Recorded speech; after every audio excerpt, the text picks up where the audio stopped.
Sveiciens visiem! Vēršu horoskops 2024. gadam. Tātad dzīve ir jāsvin un jābauda. Kopā sanākšana ar sev mīļajiem radīs patīkamas sajūtas. Kādam svētku sajūtu radīs teātra, kino un ilgi gaidītais salidojums. Par labiem sasniegumiem arī neaizmirsti sevi apbalvot. Dodies pelnītā atpūtā vai atvaļinājumā. Saglabā savā ikdienā dzīves prieku, kas ļaus neskatoties uz ārējiem apstākļiem, saskatīt prieku jebkurā situācijā. Ja rodas kādas šaubas vai neziņa, kā rīkoties, izvēlies to variantu, kur ir tā veiksme, jo tā var būt vien tepat blakām.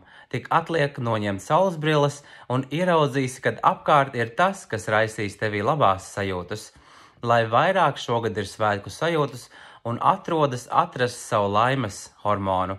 Tas arī būtu tas, uz ko būtu jātiecas tieši šajā gadā, lai svinētu tieši mazās uzvaras, tad laimīgu, priecīgu šo 2024. gadu visiem vēršiem. Paldies un čau, atā!